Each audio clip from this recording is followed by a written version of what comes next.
Hello, good morning. अभी class में UGC चल रहा है। कुछ पॉइंट बच गए थे और कल की क्लास में हो चुका था आधा। आज उसके कुछ पर्पज़ से उद्देश्य उसके बारे में जब बात होंगी और उसकी एक्टिविटीज़ के बारे में और कुछ पॉइंट है यूजीसी का, तो उसके बारे में बात होगी। तो कल के क्लास में एम ऑफ यूजीसी हो गया था, जिसका हायर एजुकेशन था, और सीडी देशमुख ने 3 स्टेटमेंट दिया था, जिसपे स्टूडेंट को जो है ना बॉडी बोला था, यूनिवर्सिटी का बॉडी, और प्रशासन से तो उसको हेड बोले, हेड ऑफ यूनिवर्सिटी, और जो लाइब्रेरी था उसको हार्ट ऑफ यूनिवर्सिटी बोलते हैं, यूनिवर्सिटी के हार्ट बोला गया था। तो ये 3 स्टेटमेंट जो है सीडी देशमुख ने दिए थे। आज उससे आगे बात होगी। तो आज जो यूजीसी का जो उद्देश्य के बारे में बात कर देंगे, उसके पर्पज़ के बारे में।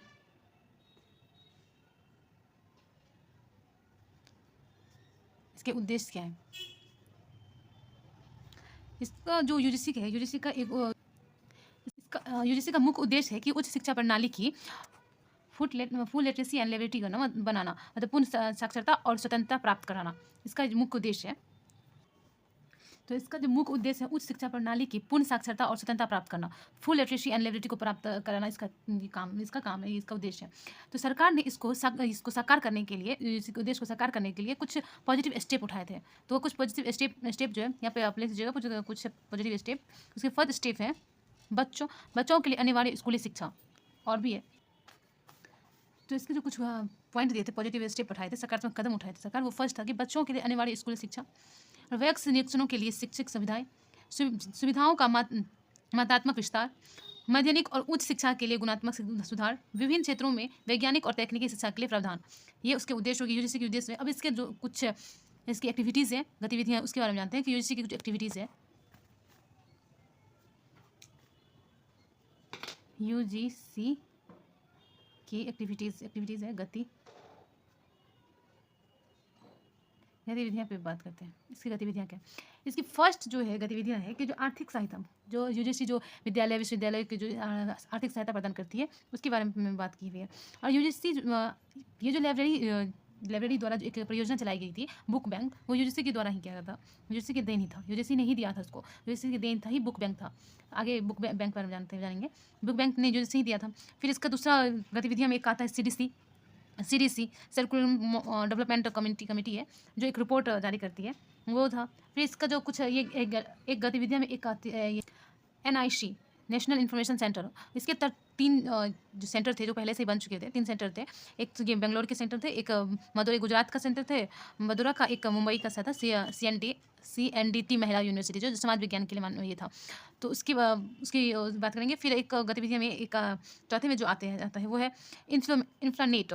जो इन्फ्लानेट जो है वो उसका काम है, जो ये लाइब्रेरी है उसका काम है कि जो कंप्यूटर संचालित नेटवर्क बनाना। ये इन्फ्लानेट जो है वो है लाइब्रेरी के जो कंप्यूटर संचालित नेटवर्क है, वो उसके बारे में बात करेंगे। जो नेटवर्क वो जो काम करती है उसको सोल कहते हैं, उसकी बातें आज होगी। तो फर्स्ट गतिविधियाँ में जो बात होती है वो आर्थिक सहायता है। और इसके ये यहाँ पे पॉइंट लिख सकते हैं कि पुस्तकालय शिक्षा एवं सहयोग के लिए यूजीसी द्वारा कई गतिविधियाँ दी जाती है, जिसमें से कुछ गतिविधियाँ ये है, कई गतिविधियाँ दी जाती है, जिसमें से कुछ गतिविधियाँ आप लोग लिख सकते हो। जो पुस्तकालय शिक्षा एवं सहयोग के लिए यूजीसी द्वारा कई गतिविधियाँ की जाती है, जिसमें कुछ निम्नलिखित है। इसमें फर्स्ट है आर्थिक सहायता के बारे में बात करते हैं कि यूजीसी द्वारा मुख्य रूप से केंद्रीय और राज्य विश्वविद्यालय तथा सरकारी जो महाविद्यालय को अनुदान प्रदान करनी है, इसका काम है। इसकी फर्स्ट जो गतिविधि है उसमें आर्थिक सहायता है, जिसमें यूजीसी द्वारा मुख्य रूप से केंद्रीय राज्य विश्वविद्यालय तथा सरकारी महाविद्यालय को अनुदान प्रदान करती है। प्रत्येक पंचवर्षीय योजना के अंतर्गत अनुदान की जानकारी उपलब्ध होती है, जिसमें पुस्तकालय बजट भी निर्धारित होती है। उसका फर्स्ट और जो लाइब्रेरी एक पॉइंट जो था, लाइब्रेरी एक परियोजना लाइब्रेरी का जो परियोजना है, एक बुक बैंक, वो यूजीसी का ही देना है। तो इसकी पॉइंट लिख देते हैं, लाइब्रेरी द्वारा चलाई गई परियोजना जो है, परियोजना बुक बैंक। मारू रेड पेन कीतो छे, बुक बैंक। ये बताते हैं कि बुक बैंक क्या होता है। पहले द बुक बैंक यूजीसी की देन है। तो बुक बैंक कहते हैं जो बहुत सारा बच्चा ऐसा जिसके पास बहुत सारे बच्चे ऐसे होते हैं जिसके पास पैसा बहुत कम होता है, बहुत गरीब होते हैं, बहुत निर्धन होते हैं, मतलब बहुत थोड़ा सा फिनेंशियल अच्छा सा नहीं रहता, तो लाइब्रेरी से जो बुक हम लोग पढ़ लेते हैं, कुछ दिन लेते हैं, तो वो कुछ ना कुछ उसको दिया जाता है। तो ये इसका काम है कि जो निर्धन बच्चा है, जिसके पास पैसा नहीं है, जो बहुत गरीब है, उसको कम से कम राशि पे, नाम मात्र की राशि पे, कम से कम राशि पे, नाम मात्र राशि पे उस बच्चे को बड़े लंबे समय तक के लिए बुक देने के लिए, ताकि बुक उपलब्ध कराता है, ताकि वो घर जाके लंबे समय तक रख सके और अपना पढ़ाई जारी रखे, अपने पढ़ सके, उसे स्टडी कर सके। इसका ये बुक बैंक का काम यही है कि निर्धन बच्चों के लिए, बुक बैंक कहते हैं कि निर्धन बच्चे जो बहुत गरीब हैं, निर्धन बच्चों को नाम मात्र की फीस के लिए, नाम मात्र फीस होगा, निर्धन बच्चों को नाम मात्र शुल्क जो है, पैसा फीस जो है, शुल्क जमा कर दीर्घ मतलब लंबे समय के लिए, दीर्घकाल, लंबे समय के लिए, लॉन्ग टाइम, लॉन्ग पीरियड के लिए, दीर्घ दीर्घावधि तक बुक जो है अपने घर पे वो रख के पढ़ सकता है। बुक्स को घर पर ले जाकर स्टडी करेगा, अब घर जाकर पढ़ेगा या स्टडी का सुविधा उपलब्ध करेगा वो स्टडी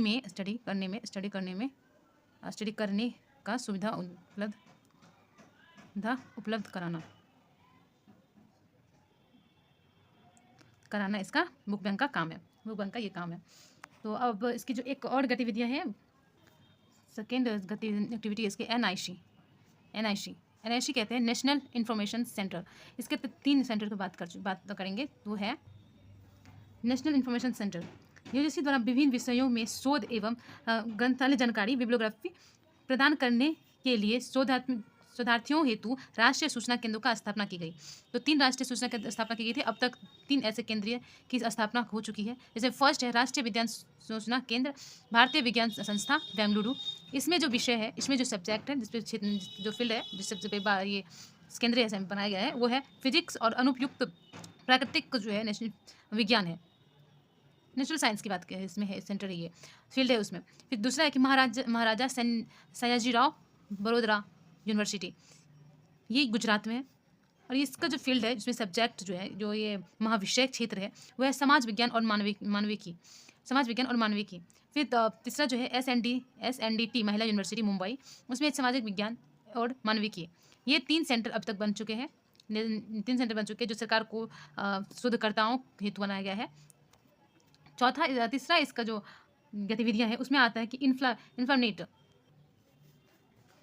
तीसरा गतिविधियां में आएगा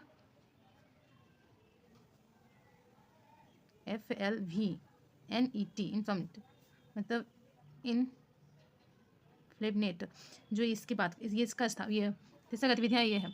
इसका स्थापना जो है ना, इसका स्थापना जो प्रोफेसर यशपाल कमेटी की सिफारिश पर बना था। यशपाल जो है, यशपाल कमेटी, प्रोफेसर यशपाल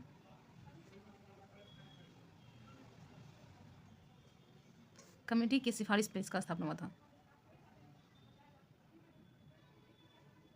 सिफारिश पर इसका स्थापना हुआ था। इसका पूरा नाम जो है, इनका पूरा नाम है कि सूचना और पुस्तकालय नेटवर्क, इसका इंफॉर्मेशन एंड लाइब्रेरी नेटवर्क है। इसका पूरा नाम है सूचना और पुस्तकालय नेटवर्क, इसका जो पूरा नाम है। इसको जो इसका जो स्थापना हुआ था, वो यूजीसी के ने अप्रैल 1991 में inter university centre for the international इसका जो स्थापना जो है, इसका स्थापना जो सरकार ये यूजीसी द्वारा किया गया था, इसका स्थापना जो है यूजीसी ने अप्रैल में 1991 में inter university centre for the astronomy and astrophysics Pune की एक परियोजना के रूप में इसका स्थापना किया था। पुणे की एक परियोजना था, उसके रूप में इसका स्थापना किया था। इसका हेडक्वार्टर जो है अहमदाबाद है। तो इसका यूजीसी ने अप्रैल में 1991 में inter university centre for astronomy and astrophysics Pune के रूप में, पुणे की एक परियोजना के रूप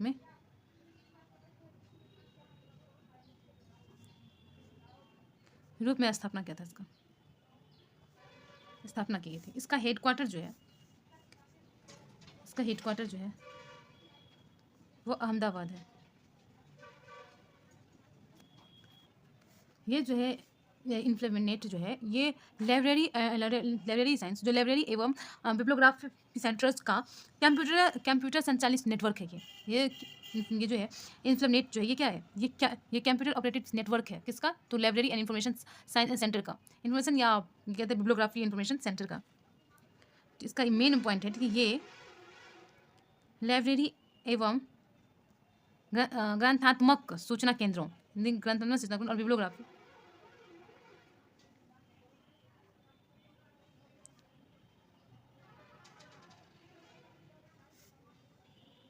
सेंटर्स का कंप्यूटर संचालित नेटवर्क है, कंप्यूटर ऑपरेटेड नेटवर्क है ये संचालित नेटवर्क है ये जो जिस नेटवर्क में जो सॉफ्टवेयर का काम चलता है, ये क्वेश्चन पूछा गया है कि जो इन्फ्लेमेनेट में जो सॉफ्टवेयर का यूज हुआ है वो कौन सा सॉफ्टवेयर है। तो इसमें हम यहाँ अगर ऐसे लिख दें कि जो इंटरनेट में जो सॉफ्टवेयर यूज हुआ है, ये जो यूज हुआ है वो है सॉल, SOUL। ये क्वेश्चन पूछा गया है, तो ये क्वेश्चन पर ध्यान रखना है। इसका सॉफ्टवेयर जो है यूज हुआ है वो सॉल है। फिर एक और इसकी गतिविधियां हैं, उसका नाम है NRC का काम है, उसका जो NRC जो बनाया गया है इसकी एक्टिविटीज़ में है, उसका काम है कि जो यूजीसी जो अनुदान दिया उसका देख रेख करना, जांच करना, समीक्षा करना कि कहाँ वो कितना खर्च हुआ, क्या हुआ, नहीं हुआ, कितना प्रोग्रेस हो रहा है यूजीसी विश्वविद्यालय और विद्यालय के जो काम ये है उसका वो काम होता है। तो एक गतिविधियाँ और वो चौथा हो गया NRC, नेशनल रिव्यू कमेटी। इसका काम है वही अनुदान का समीक्षा करना। तो NRC मतलब यूजीसी द्वारा विश्वविद्यालय के लिए NRC का गठन किया जाता है, जिसका कार्य यूजीसी द्वारा प्रदान किए गए अनुदान जो फंड जो है के उपयोग की जांच एवं समीक्षा करना तथा भविष्य में उपयोग हेतु नीति तैयार कर यूजीसी के प्रतिवेदन प्रस्तुत करना होता है। तो ये हो गया। और इससे पिछले क्लास में हम 6 इसका रीजनल ऑफिस है इसके बारे में बता दिए थे। अगर नहीं बताए थे तो आप लोग का काम है कि आज कमेंट में 6 रीजनल ऑफिस कौन कौन से हैं वो बताइएगा। वैसे तो हम नेक्स्ट क्लास में बता देंगे कौन कौन से 6 रीजनल ऑफिस है इसके यूजीसी के, लेकिन आप ढूंढ के जहाँ से आप पढ़ लो, गूगल कर लो, ढूंढ के आप कमेंट में बताओ कि 6 रीजनल ऑफिस कौन कौन सी है। ये एक पॉइंट रह गया कि ये जो था इन्फ्लेमेनेट में, इसमें एक और पॉइंट होता है कि पुस्तकालय का मॉडर्नाइजेशन करना, मतलब आधुनिकीकरण। उसके तहत होता है क्या, जो केंद्र सरकार ये जो यूजीसी है वो केंद्र में जितने पुस्तकालय आते हैं, केंद्र पुस्तकालयों के लिए 2 करोड़ फंड देता है और राज्य पुस्तकालयों के लिए 50 लाख जो है अपने फंड देता है, निर्धारित करता है। ये पॉइंट अगर आगे लिख देते हैं, वो जो इन्फ्लेमेनेट था इसका सूचना है, वो इसका एक नेटवर्क का सूचना है। ये सूचना है कि पुस्तकालय